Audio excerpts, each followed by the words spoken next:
गुरुदेव भगवान के दर्शन सभी को प्राप्त हो सके। भैया आप सभी भैया यहाँ पर नहीं, पीछे हो जाए, थोड़ा थोड़ा पीछे हो जाए भैया। बहन जी आगे आप लोग बैठते जा रहे हैं, असुविधाएं होंगी, उनको भभूति वितरण भी। पुलिस प्रशासन है, आपसे आग्रह करेंगे कि यहाँ आकर के ये व्यवस्थाएं ये सभी को हटा दें। यहाँ से जो भी पुलिस प्रशासन में अधिकारीगण हैं, ये यहाँ से सभी को यहाँ से पीछे कर दें, पीछे करा दें, सभी को खाली करा दें। आइए हम सभी लोग शांति पूर्वक, जो पीछे की उस साइड में पीछे करा दें, उनको बैठा दें। हम आप सभी से आग्रह प्रार्थना करेंगे, भैया ऐसी व्यवस्थाएं ना करें। भक्तों के लिए गुरुदेव भगवान आए हैं, जो भक्त लगातार कथाओं में जाते हैं और उनको दर्शन भी गुरुदेव भगवान के नहीं हो पाते, ऐसे भक्तों के लिए गुरुदेव भगवान यहाँ विराजमान हुए हैं। सभी लोगों से अनुरोध है, पीछे साइड में आप लोग बैठ जाए। आइए हम सभी लोग पूज्य गुरुदेव भगवान के श्री चरणों में प्रणाम करते हुए पूज्य गुरुदेव भगवान के आशीर्वचनों का रसपान करेंगे। सभी लोगों से अनुरोध है कि आप अपने स्थान पे बैठ जाएं, सभी लोग बैठ जाएं, सभी लोग अपने स्थान पे बैठ जाएं। आइए सभी लोग गुरुदेव भगवान के श्री चरणों में प्रणाम करते हुए गुरुदेव भगवान के आशीर्वचन। सब लोग पीछे न पड़े, क्योंकि आप तो 5 से दर्शन कर रहे हैं, आप जरूर दर्शन करें, लेकिन जो लोग बैठे जो काफी दूर से आए उनके लिए गुरुदेव आए। थोड़ा सा बस पीछे, थोड़ा पीछे के बैठ जाइए।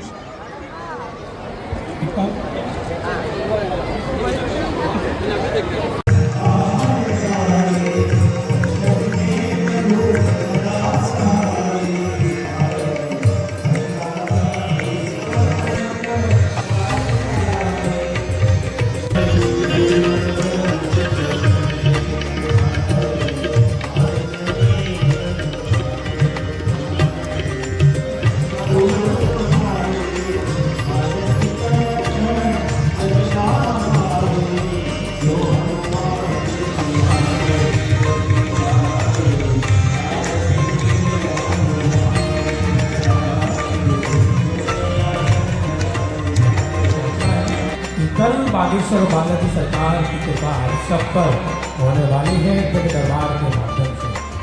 शाम 4 बजे से कल दिग दरबार प्रारंभ होगा। मानव जीवन की पहले और पहले किसी प्रकार की कोई भी पर्ची नहीं देनी है, केवल राम राम को प्यास से ही आपकी ऐसी स्वीकार होगी।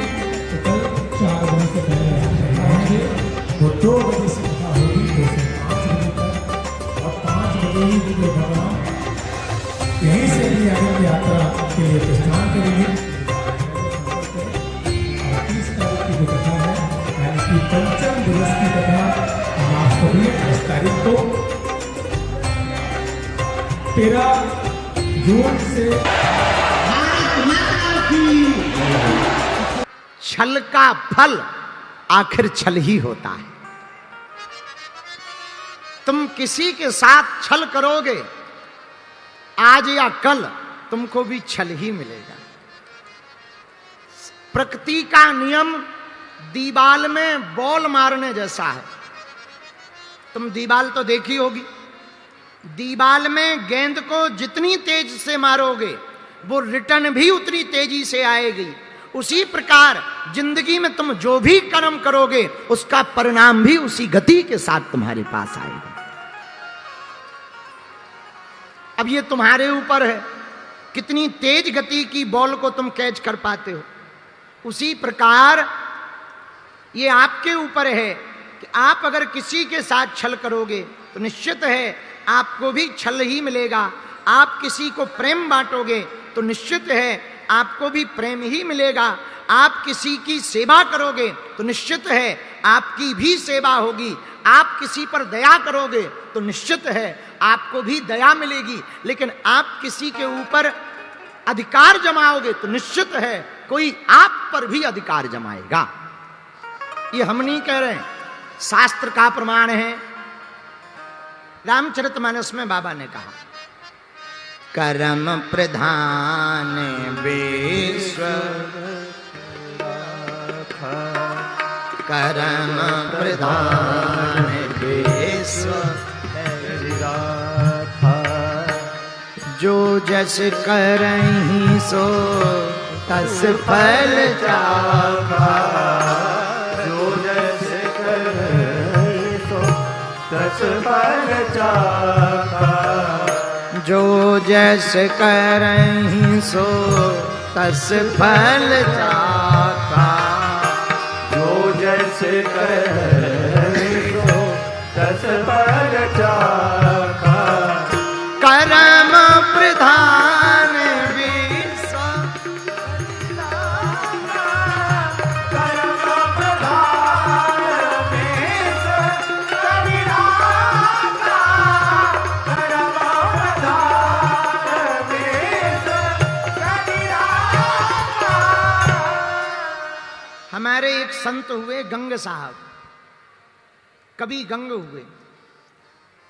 उन्होंने कहा, तारा की ज्योति से चंद छिपे ना, सूर्य छिपे ना, बादल छाए, रन चढ़ियो रजपूत छिपे ना, दाता छिपे नहीं घर मांगन आए, चंचल नारी के नैन छिपे ना, प्रेम छिपे ना पीठ दिखाए, गंग कहें सुनो शाह अकबर, करम छिपे ना भभूति लगाए। आप जैसा कर्म करोगे वैसा ही फल पाओगे।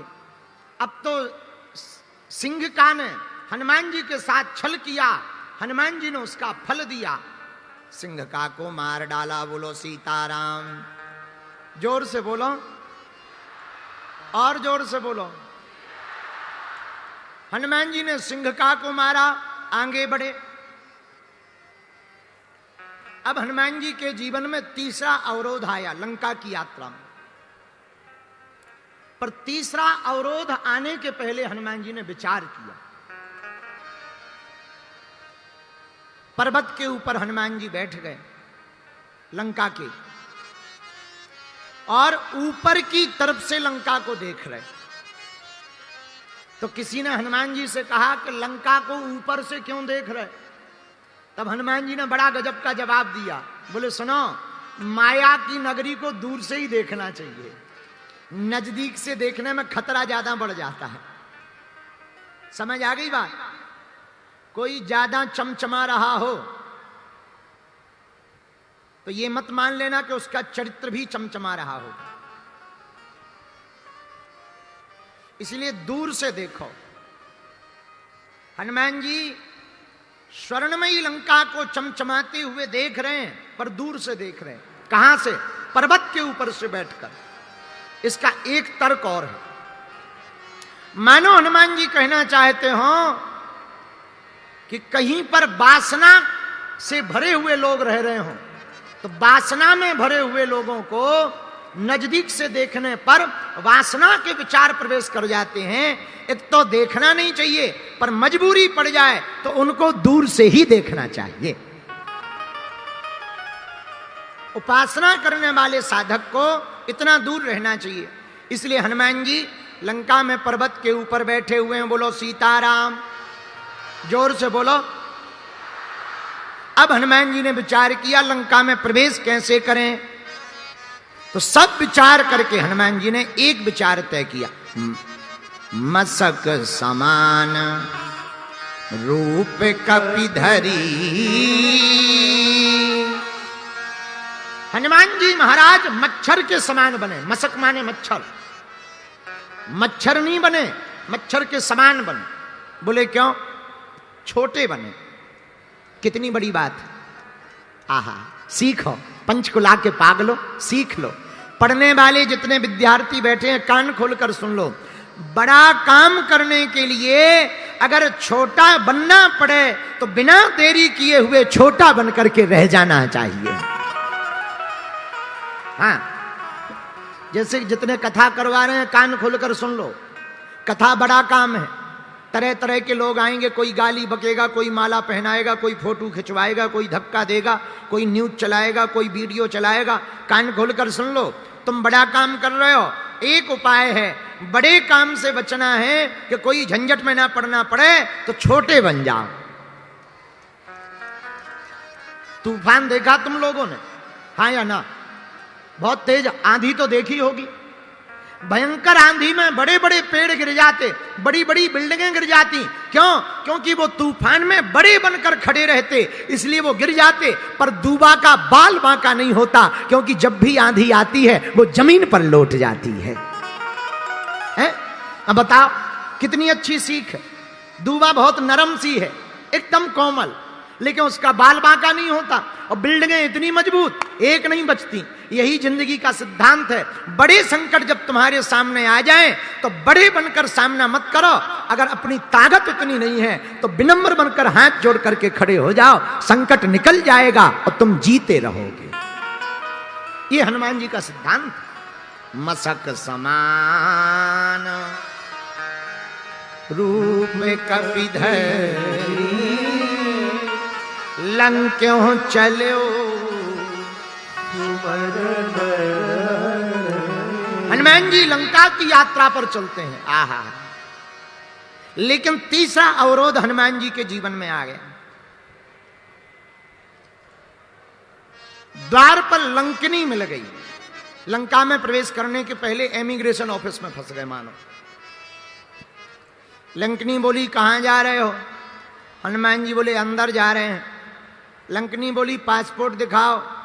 हनुमान जी बोले ना वीजा है, ना पासपोर्ट है, ना टिकट है। किससे आए हो? कौन सी हवाई जहाज से आए? हनुमान जी बोले पर्सनल चार्टर्ड से आए। तो चार्टर्ड लैंड कहां किया है?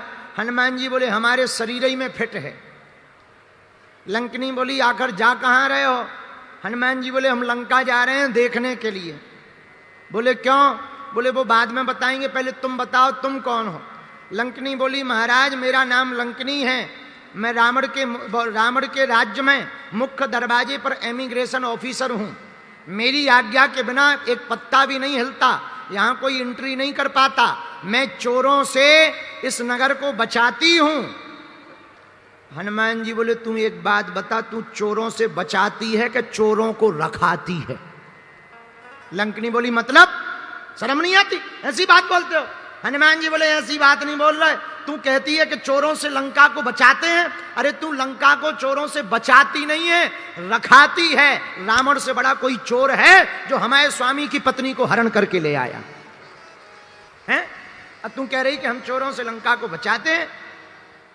तुम कौन हो? हनुमान जी बोले अब पूरा परिचय दे दिया, अब तो तू प्रसाद खा ले। क्या प्रसाद? मैं तुझे खा जाऊंगी। जैसे ही हनुमान जी को खाने के लिए मुंह उसने बढ़ाया, एक मुक्का हनुमान जी ने ऐसा मारा कि नाक से खून बहने लगा। जैसे ही निकला रक्त, लंकिनी तुरंत हो गई विरक्त।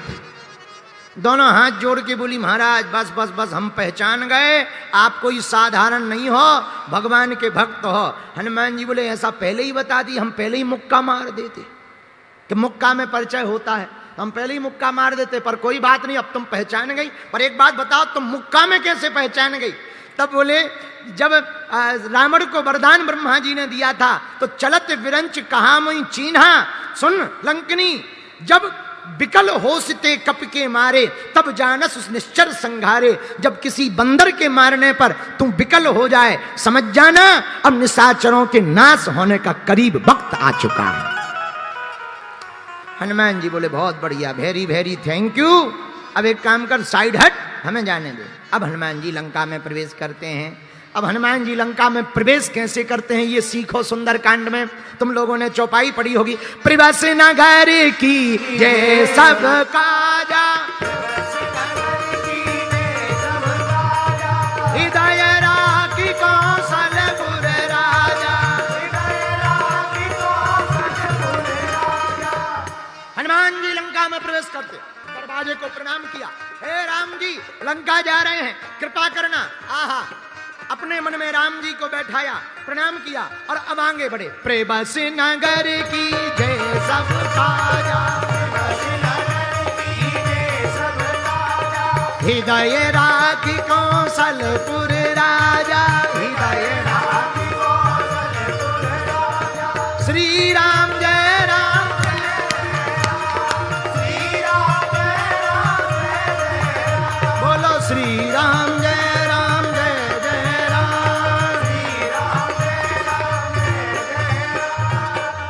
आहा हा, हनुमान जी मुस्कुराते हुए लंका में प्रवेश करते हैं, लेकिन प्रवस्य नगर की जे सब काजा हृदय राखी।